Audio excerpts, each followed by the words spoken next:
Dream home లేదా real estate లో best investment కోసం చూస్తున్నారా? Choose Brindavanam properties. అతి తక్కువ ధరలో best investment near highway city and future city.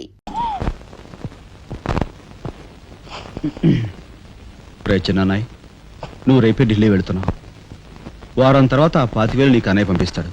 ఇదిగో నీ ప్రయాణపు ఖర్చులు 500. ఏంటి అన్నయ్య ఏమన్నాడా? అన్నయ్య ఆజ్ఞ అనుకో, నా రిక్వెస్ట్ అనుకో. ఇస్తున్నాను, తీసుకో. ఈ డబ్బు నీకెక్కడిది? యక్ష ప్రశ్న వెయ్యొద్దు. ఇస్తున్నా, తీసుకో. అంతేగాని ఎక్కడి నుంచి వచ్చాయి, ఎలా వచ్చాయని డీటెయిల్స్ మాత్రం ఆ అడగ. డబ్బులు నీకు ఎక్కడైరా? చెప్పానా యక్ష ప్రశ్న అడుగుతున్నది నేను. ఎక్కడదా ఈ డబ్బు నీకు? అన్నయ్య చిక్కు చిక్కు. అదే ఈ డబ్బు ఎక్కడదా నీకన్నా అడుగుతున్నాను. చెప్పరా? అలా దబాయిస్తా ఉంటానే. నేను దొంగతనం చేసినట్టు, జోబులు కొట్టేసినట్టు. అయితే రౌడీ చేసి సంపాదించావా? నాన్న రౌడన్ గాను. అయితే అప్పు చేసావా? అది చేయికి ఇది చేయికి ఇంతలో నేను నీకు ఇంత డబ్బు ఎలా వచ్చిందిరా? ఏమిట్రా పెద్దోడా దబాయింపు? వాడు ఏం చెప్తే అది నిజం. వాడు ఎవరనుకుంటున్నావు? సాక్షాత్తు అన్నయ్య, ఇప్పుడు వివరాలు ఏమీ అడగద్దు. అన్ని తర్వాత వివరంగా చెప్తాను. వివరంగా చెప్తాడు. వదినా, తప్పు. వదినా, వదినా. ఏం బాబు? ఇదిగో వదినా, అన్నయ్య కోరిక ప్రకారం నీకు పట్టు చీర, బంగారు నగలు. బంగారు నగలు? బంగారు నగలంటే బంగారు లాంటి గిల్ట్ నగలు. అయితే రాత్రి మేము మాట్లాడుకున్న మాటలు. అన్నయ్య, ఇప్పుడు వివరాలు అడగద్దు, అన్ని తర్వాత వివరంగా చెప్తాను అన్నానా? ఇప్పుడు వివరాలు ఏం అడగద్దు, తర్వాత అన్ని వివరంగా చెప్తాను అన్నాడా? ఆ వివరాలు నేను చెప్తాను. అమ్మని, ఇది ఇంటి దాకా వస్తుందని తెలిస్తే అక్కడే నరికి పాతేసేవాడిని. ఎవరమ్మా నువ్వు? సామాన్తో పాటు దిగిపోయావు.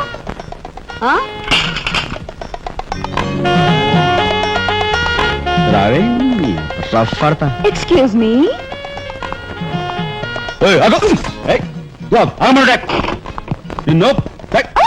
ఏమిటి ఏమిటి దౌర్జన్యం? ఇంట్లో వచ్చింది కాకుండా గది గది వెలుగుతున్నావా? నా శీలం ఏ గదిలో భద్రంగా ఉంటుందో చూసుకుంటున్నాను. నీ శీలం ఆ కోట్ చేజులంత రఫ్ ఉందో, రఫ్ పాడించేస్తా. కొట్టుయా కొట్టు. నీతో రఫ్ ఆడించుకోవడానికి వచ్చాను. కొట్టు. బామ్మ, ఈ ఇంటికి పెద్ద దిక్కులో ఉన్నారు. పైగా ఆడవాళ్ళలాగా ఉన్నారు. ఈ ఆడదాని బాధను అర్థం చేసుకోండి. ఈ భారతదేశంలో ఒక ఆడదాని శీలానికి భద్రత లేదా? కనీసం నీ బొంద ముందు నీ బొత్తాలు భద్రంగా పెట్టుకో. నా శీలం బామ్మగారు చూసారా? మీ ముందు ఇలా చూస్తున్నాడు. నాకంతా అర్థం అవుతూనే ఉందరా. అనుమానాలు నాకున్నాయి. నోరు మూసుకుని పద. నా పంచి ఏమిటి? వాళ్ళ నలుగురిలోనూ అడిగితే తలా ఒక తన్ను తంతారేమోనని ఇక్కడికి తీసుకొచ్చా. ఆ అమ్మాయి ఎవరు? ఆ అమ్మాయికి నీకు సంబంధం ఏమిటి? నిజంగా ఎలాంటి సంబంధం లేదు. ఏం సంబంధం లేదు.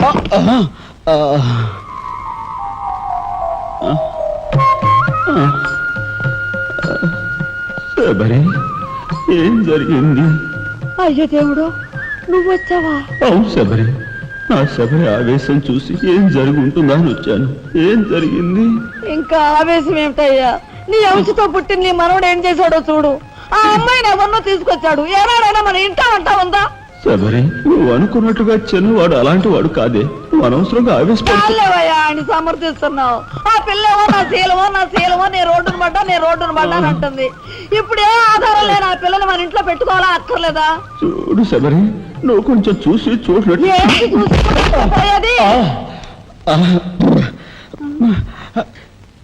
నాయనమ్మా, ఏం జరిగింది? అయ్యో దేవుడు, వెళ్ళిపోయావు. ఎవరే ఎక్కడికి పోయారే? అక్క, దిక్కు ముక్కు లేని ఆడదాన్ని. భద్రత లేని ఏ ఇంట్లోనైనా ఉన్నాననుకో, నా శీల రౌడీలు పాలవదా? పోనీ భద్రతగా వెళ్ళి ప్రయత్నిద్దామన్నా వేల మీద డిపాజిట్ కట్టాలి.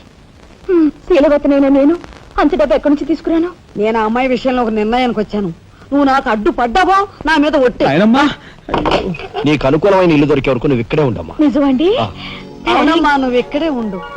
బామ్మ, తప్పుకోండి చిన్న బాబు గారు. బామ్మ, మీరైనా నా బాధను అర్థం చేసుకున్నారు. నా రూమ్ ఎక్కడా? రైటా లెఫ్టా? రైటే, బాత్రూమ్ థ్యాంక్స్ బామ్మ. తర్వాత చూసుకుంటా. ఏమిట్రా వేలు చూపిస్తున్నా? ఒకవేళ కదే మొత్తం 5,000 చూపించి ఇక్కడే ఉండు అంటున్నాను. ఏమిట్రా, ఏం జరిగింది? మీ ఫ్రెండ్స్ అందరినీ పోలీసులు వ్యాన్లో ఎక్కించుకొని తీసుకెళ్తున్నారు.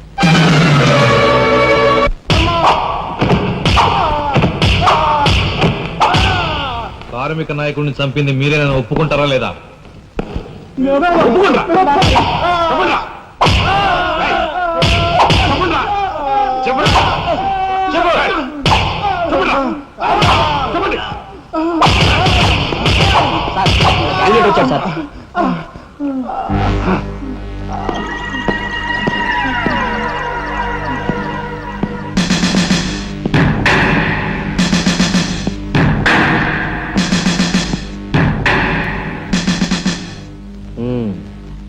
నువ్వేనా తొట్టి గ్యాంగ్కి లీడర్వి? తొట్టి గ్యాంగ్ కాదు, అనుకుంటే ప్రాణాలు తోడే గ్యాంగ్. ఆ, ప్రాణాలు తోడే గ్యాంగ్. అందుకే ఆ కార్మిక నాయకుడు ప్రాణాలు తోడేశారు. అవునా? ఏమిటి? మర్యాదగా నేరం ఒప్పుకో, లేకపోతే మేమేం చేస్తాం మాకే తెలియదు. మీకే తెలీదా? పాపం ఆయనకే తెలీదంట. రేయ్! ఏమిట్రా వెటకారం? ఉండేలా ఉంది. మర్యాద రాగి అని నోరు పారేసుకున్నావో చెయ్యి చూడు ఎంత రఫ్ గా ఉంది. Rough పాడించేస్తాను. You rascal! You bloody... You bloody... You shut up!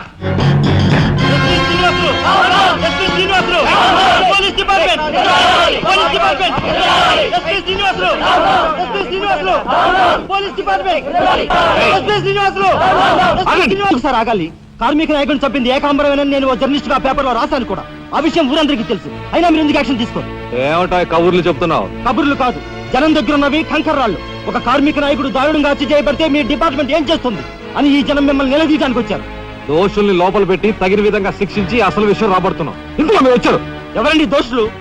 నిరుద్యోగులైన ఆ యువకులు మీ పోలీసు వాళ్ళకి దోషుల్లా కనిపిస్తున్నారా? నిజమైన దోషులు ఎవరో నేను చెప్తాను. నా దగ్గర కొన్ని ఆధారాలు ఉన్నాయి. మీకు చావుంటే చేయగల దమ్ముంటే వాళ్ళని పట్టుకోండి.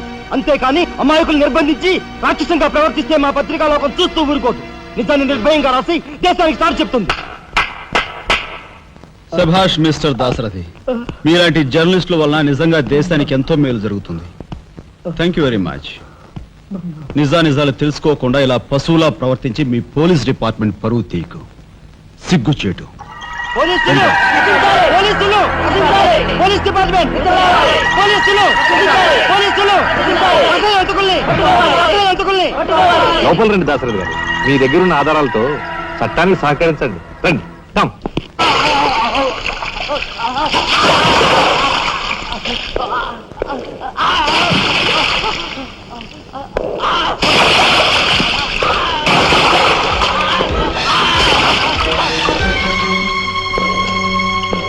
ఏమయ్యా జర్నలిస్టు, నాలాంటి వాడితోనూ ఎస్పీతోనూ తగువ పెట్టుకుని ఎందుకయ్యా చావు కొని తెచ్చుకున్నావు?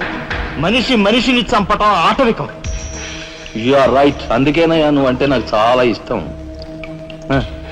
చచ్చిపోయే ముందు కూడా ఇలా రెచ్చిపోవడం దేశంలో ఎంతమందికి సాధ్యం? తమ్ముడు, వీడు దేశానికి పనికొచ్చే జర్నలిస్ట్లా ఉన్నాడు. వదిలిపెట్టేద్దామా? ఊరుకోనయ్యా. మనల్ని ఎండగట్టి వాడి పేపర్ సర్క్యులేషన్ 3,000 నుంచి 30,000 పెంచుకున్నాడు. చాలా. తమ్ముడు చెప్పింది నిజమే. మమ్మల్ని బజారుకి ఇచ్చి నీ పేరు ప్రతిష్టలు పెంచుకున్నావు.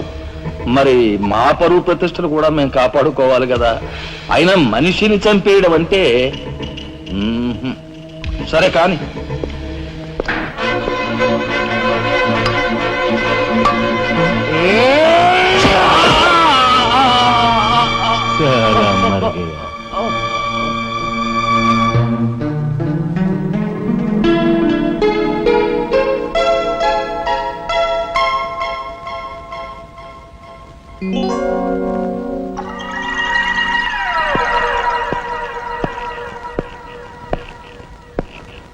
స్టీల్లోంచి ఇత్తడిలోంచి వెండి పళ్ళెం బాగానే కొడుతున్నారు ఛాన్స్.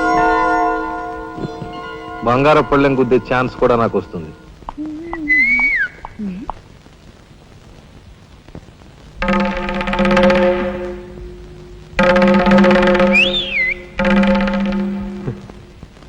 ఏమిటా చూపు? నేను మావాడు ఒకేలా ఉన్నావునా? అదంతేలే. అవును, నీకు మావాడంటే చెయ్యిలా చూపించి నాలుగు మడత పెట్టి చెయ్యి చూసావా ఎంత రఫ్ గా ఉందో? రఫ్ ఆడించేస్తాను, జాగ్రత్త. నువ్వు అంటుంటే నాకు ఉంటుంది. మరి అయితే ఇంకా ఆలస్యం ఎందుకు? నువ్వు కూడా రఫాడించా. మా ఇంటి ఆడదొస్తుంది.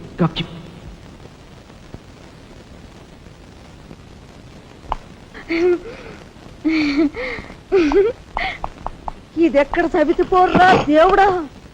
శీలవతి అంట, శీలవతి సింగినాథం జీలకర్రాను. నా మొగుడు ఫోటో చూసే ఇది ఒళ్ళు తెలియకుండా ఇట గెంతుతా ఉంది. ఆయనే బతుకుంటే ఈ చిత్రాంగ నా మొగుడిని ఎప్పుడో లేపుకెళ్ళిపోయేది. కుమారి కన్యాకుమారి అంట, కన్యాకుమారి. రోగం వదిలిపోయింది.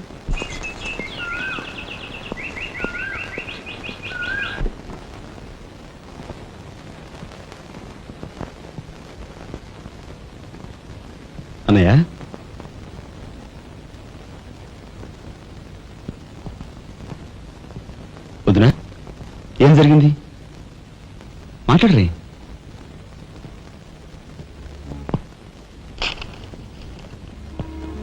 అన్నయ్య ట్రైన్ ఛార్జీల వరకు డబ్బు నాకు అందింది కనుక ఢిల్లీ బయలుదేరి వెళ్తున్నాను. ఇన్నాళ్ళ నుంచి మన కుటుంబ బరువు బాధ్యతలను ఒక్కడమే మోస్తున్నా. నేను ఐఏఎస్ పాస్ అయి నీ బరువులో పాలు పంచుకోవాలనుకున్నాను. ఇంకా 5 రోజులు గడువు ఉంది. ఈ 5 రోజుల్లో మీరు నాకు ఆ అవకాశం ఇవ్వలేకపోతే మన కుటుంబ బరువు బాధ్యతల్లో పాలు పంచుకోకపోగా నేను మీకు అదనపు బరువును అవుతాను. అది నాకు ఇష్టం లేదు.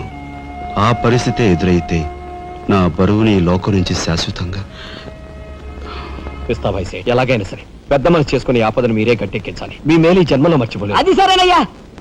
మీది తమ్ముడు కరెక్ట్ చదువు పూర్తి అవ్వాలంటే నీకు 25,000 కావాలి. కానీ ఏం చూసి ఇమ్మంటావు? ఉన్న ఇల్లు కాస్త తనక పెట్టావు. ఇప్పుడేం తనక పెడతావు? కాబోయే మీ తమ్ముడు కలెక్టర్గిరి తనక పెడతావా?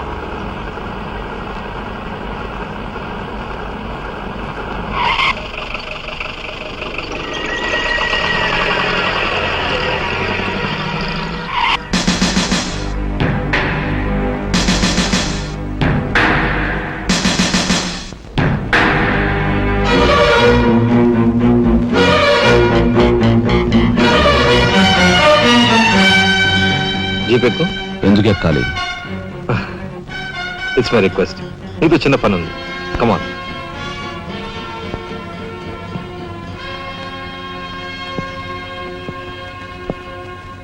మీరు ఆడుకునే ఈ స్థలానికి నన్ను ఎందుకు రమ్మన్నట్టు? ఈ ఆటకి మన జీవితానికి చాలా దగ్గర సంబంధం ఉంది కాబట్టి. ఈ రెడ్ బాల్స్ ఉన్నాయి చూసావు, ఇవి మామూలు జనం అన్నమాట.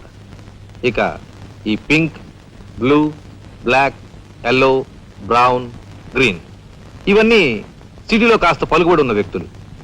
ఇకపోతే ఈ వైట్ బాల్ నేనన్నమాట. ఇందులో ఏ బాల్నైనా కదిలించే కెపాసిటీ, కావాలనుకున్న కార్నర్లోకి తోసేసే కెపాసిటీ ఈ తెల్ల బంతికి ఉందన్నమాట. అంటే నాకు. దీన్ని తెల్ల బాలు అంటారు, క్యూ బాల్ అంటారు. ఓహో, ఓసారి క్యూ ఇటిస్తారా? దగ్గరగానే ఉందిగా, తీసుకో. నేను అడిగింది ఆ క్యూని. నువ్వట. రా రా. Yeah yeah. వచ్చాను. ఏం కావాలి? నేను అడిగింది ఈ క్యూని, నిన్ను కాదు. ఎంతో శక్తివంతమైన ఈ క్యూ బాల్ను సైతం కదిలించే శక్తి ఈ క్యూకుంది. అంటే నేను ఈ క్యూ లాంటి వాడిని. వారిని తసారావులో పడ్డు ఎస్పీ మా బలెంటోని తెచ్చావయ్యా. నాకు నచ్చాడు. సర్లే, మంచి కెపాసిటీ ఉన్న క్యాండిడేట్. కళ్ళు మూసుకుని ఉద్యోగం ఇచ్చేయచ్చు. చూడబాయ్, నేను చెప్పే ప్రతి పనికి ఓ రేట్ ఉంటుంది. Fixed rate. ఎవరి కష్టాతీత ఉంచుకోరు. Spot payment. ఫైటింగ్కి వెళ్ళావనుకో 1000 రూపీస్. కాలో చెయ్యో తెచ్చావనుకో 5000 రూపీస్. లైఫే తీసేసావనుకో 10,000 రూపీస్. Spot payment. మందు పొందు బేట. ఓకే? అంటే నాకు ఇచ్చేది గోండా ఉద్యోగం కాదు, గవర్నర్ గిరి. చేస్తావా? గోండాయే, కాకపోతే నంబర్ 1 గోండాగా కాస్త రెస్పెక్టబుల్ గా చూస్తావయ్యా. చూడండి, నేను ఫైటింగ్ పెడతాను. ఎప్పుడో చెప్పనా? న్యాయం అన్యాయం అయినప్పుడు. కాలో చేయో తీస్తాను. అదెప్పుడో చెప్పనా? ధర్మం అధర్మం అయినప్పుడు. లైఫ్ తీవాల్సి వస్తే తీస్తాను. అదెప్పుడు? మీలాంటి వాళ్ళు ఇలాంటి వాళ్ళు కలిసి బరి తెగించి కిరాతకులైనప్పుడు. వారిని తసారావుల బొడ్డు బాలేంటోడే బాబు వీడు. ఇంటి మొగుడికి ఎక్కువ, రంకు మొగుడికి తక్కువ అన్నట్టున్నాడు. నాకేం నచ్చలేదు, మనకేం అక్కర్లేదు. నాకు అసలు నచ్చలేదు. ఏమిటయ్యా ఇది మంచి చట్టం లేకుండా? ఆ మాట అడగాల్సింది నేను. కట్టుకున్న మొగుడు పెళ్ళాన్ని బ్రోతల హౌస్ కు తీసుకెళ్ళడం ఎంత నీచం. పోలీస్ ఆఫీసర్ ఒక పౌరుని ఇలాంటి గూండాల కొంపు తీసుకురావడం అంతకంటే నీచం. సిగ్గుండాలి.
వస్తా నీ తస్సరవల బొడ్డు.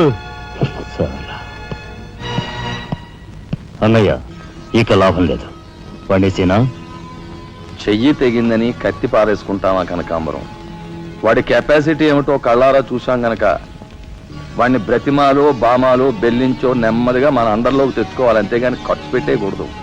నిజమే, అలాంటి కెపాసిటీ ఉన్నవాడిని ముసలి వాళ్ళైతే పెంచుకోవాలి, పడుచు వాళ్ళైతే ఉంచుకోవాలి. ఓసిని తస్సరవల లడ్డు మరి పెద్ద పెద్ద డైలాగులు చెప్పేస్తున్నావు.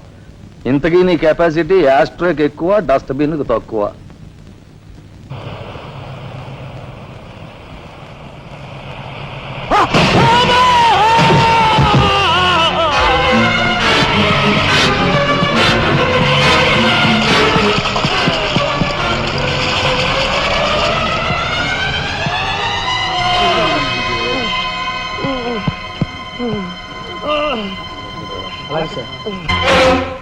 కార్ యాక్సిడెంట్ రేపు పెళ్లి పెట్టుకుని ఇవాళ నువ్వు కార్ యాక్సిడెంట్ చేసావు, ఎంత అప్రదిష్ట.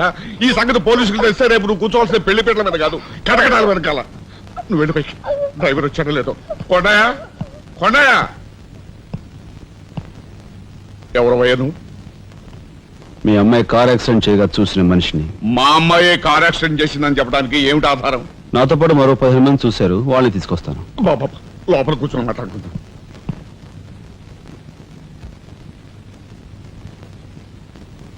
బాబు, రేపే మా అమ్మాయి పెళ్లి. ఈ సంగతి నలుగురికి తెలిస్తే దాని పెళ్లి అయిపోయి మా ఇంటి పరువు పోవడమే కాకుండా బంగారం లాంటి దాని భవిష్యత్తు నాశనం అయిపోతుంది. అందుకని ఈ కేసు నెత్తి మీద వేసుకునే మనిషి ఎవరైనా దొరుకుతాడేమోనని. దొరికితే చెయ్యన్నారు వాడిని ఎత్తినేసి వాడికి అన్యాయం చేద్దామనా? అన్యాయం చేయను బాబు, వాళ్ళు ఎంత అడిగినా ఇస్తాను. అంతేకాకుండా దెబ్బ తగిలే హాస్పిటల్లో ఉన్న పేషెంట్ కి అయ్యే ఖర్చంతా నేను భరిస్తాను. నిర్లక్ష్యంగా కారు నడిపి ఓ మనిషి అవిటివాడైపోవటానికి కారకుడయ్యాడు కనుక కోణిదెల రాజారాం అనే ఈ ముద్దాయికి ఐపీసీ సెక్షన్ 348 క్రింద 6 నెలలు కఠిన కారాగార శిక్ష విధించటమైనది. సూపరింటెండెంట్ గారు పిలుస్తున్నారు.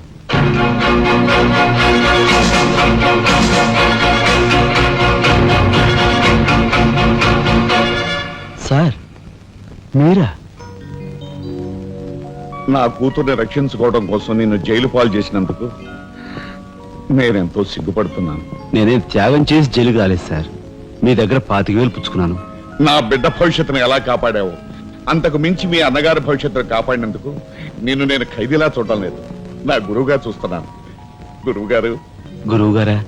చిన్నవాణ్ణి, నన్ను మీరు చిన్న పెద్ద ఏమీ లేదు, నేను ఆ నిర్ణయానికి వచ్చానంతే. పదండి గురుగారు, ఇదిగో తాళం చెప్పు. ఇదేంటి నాకిస్తారు? ఇది మీ ఇలా అని చెప్పాను కదా, మీ ఇంటి తాళం మీ దగ్గర ఉంటుంది, మరెవరి దగ్గర ఉంటుంది మాత్రం మీరేం మాట్లాడుకోండి. మీకు కాబట్టి ఇస్తాను కానీ మరింటి ఎవరికైనా ఇస్తాను. ఇదిగో ఉంటుంది. నా ఖైదీ ఎక్కడ? మీ ఖైదా? ఎవరా ఖైదీ? ఖైదీ నంబర్ 786 యాక్సిడెంట్ చేసి వచ్చాడు చూడు, ఆ ఖైదీ. ఆ గురువు గారా? ఆ గురువు గారే. ఇంతకీ మీరు ఎవరు? నేను గురువిని. గురువునా? అంటే ఎలా చెప్పేది? నేను మీ గురువు గారి జీవిత ఖైదీ. అయ్య బాబు, నమస్కారం అండి, రండి కూర్చోండి.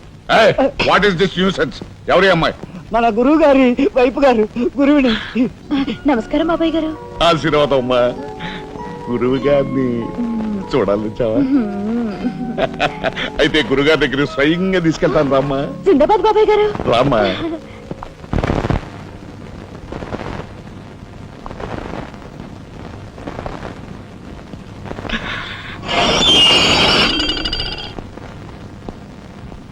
ఆహా, సీతాకోక చిలుకల్లాగా, చిలకా గోరింకల్లాగా ఎలా బిలమిలా మిరిసిపోతున్నారు. గురువుగారు, ఏమి నువ్వు చేస్తున్న పని? సిగ్గులేదు? ఎవరైనా చూసి ఏమనుకుంటారు? అసలు ఎందుకు వచ్చావు? నిన్ను ఇల్లు ఖాళీ చేయించిన పాపానికి జీవితాంతం నన్ను ఇలా చిత్రవధ చేయడమే కార్యక్రమంగా పెట్టావా? వెళ్ళు. గురుగారు ఏమిటండి ఇదంతాను? ఈ అమాయకురాల మీద ఇలా కేకలుస్తున్నారు ఏమిటండి? ఎవరో అమాయకురాలు? మీ భార్య గారండి. తానా? నా భార్య?